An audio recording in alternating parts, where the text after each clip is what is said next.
മുണ്ടക്കയിലും ചൂരൽമലയിലും ഇന്നത്തെ രക്ഷാപ്രവർത്തനത്തിന്റെ വിവരങ്ങളാണ് അല്ലമീൻ നൽകുക.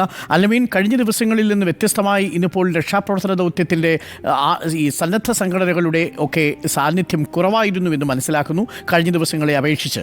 അതേസമയം തന്നെ മറ്റു കാര്യമായ കണ്ടെടുപ്പുകളൊന്നും നമുക്കിന്ന് രേഖപ്പെടുത്താനും സാധിച്ചിട്ടില്ല. അത് മുണ്ടക്കയിലും അങ്ങനെ തന്നെ, പുഞ്ചിരിമട്ടത്തും ചൂരൽമലയിലുമെല്ലാം. സാവധാനം രക്ഷാപ്രവർത്തനം അവസാനിച്ചു തുടങ്ങുന്നു എന്നതിൻ്റെ സൂചനയാണോ നമുക്ക് ഫീൽഡിൽ നിന്ന് കിട്ടുന്നത്?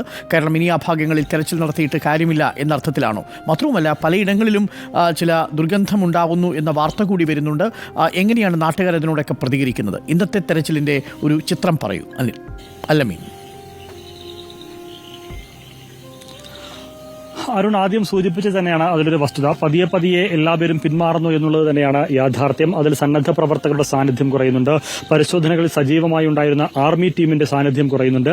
പക്ഷേ പരിശോധിക്കുന്ന ഇടങ്ങളിൽ വളരെ കൃത്യമായി തന്നെ പരിശോധന തുടരുന്നു എന്നുള്ളതാണ് ഏറെ പ്രധാനം. ഇന്ന് ചൂരൽമലയിലും അതുപോലെ തന്നെ മുണ്ടക്കയിലും പുഞ്ചിരിമട്ടത്തുമൊക്കെ പരിശോധന നടന്നിരുന്നു. പക്ഷേ അവിടെയൊക്കെ ആളുകളുടെ എണ്ണം കുറവായിരുന്നു. കാരണം കഴിഞ്ഞ 2-3 ദിവസങ്ങളെ അവിടെ മുഴുവൻ മണ്ണിളക്കി കാടിളക്കിയുള്ള പരിശോധന എന്ന് പറയുന്നത് പോലെ ഇളക്കി മറിച്ചുള്ള ഒരു പരിശോധന അത് JCB-കളുടെ ഹിറ്റാച്ചികളുടെ സഹായത്തോടെ നടത്തിയിരുന്നു. പക്ഷെ അവിടെയൊന്നും കാര്യമായിട്ടുള്ള ഒരു കണ്ടെടുക്കൽ നടന്നിട്ടില്ല. മൃതദേഹങ്ങളോ മൃതദേഹഭാഗങ്ങളോ ഒന്നും കണ്ടെടുക്കാനായില്ല. പക്ഷെ ഇന്ന് ഈ പരിശോധനയ്ക്കിടയിൽ രാവിലെ മുണ്ടക്കൈ ഭാഗത്തെ ചില മൺകൂനകളിൽ ഈച്ചക്കൂട്ടം വലിയ രീതിയിൽ പ്രത്യക്ഷപ്പെട്ടിരുന്നു. അതൊരു പക്ഷേ മൃതദേഹ സാന്നിധ്യമുള്ളത് കൊണ്ടായിരിക്കാമെന്ന സംശയത്തിന്റെ അടിസ്ഥാനത്തിൽ ആ മേഖലകളിൽ വലിയ രീതിയിൽ പരിശോധന നടത്തിയെങ്കിലും ഫലമുണ്ടായില്ല. പുഞ്ചിരിമട്ടത്താകട്ടെ വൈകുന്നേരത്തോടു കൂടി ചില കേന്ദ്രങ്ങളിൽ വലിയ ദുർഗന്ധം വമിക്കുന്ന ഒരു സാഹചര്യമുണ്ടായി.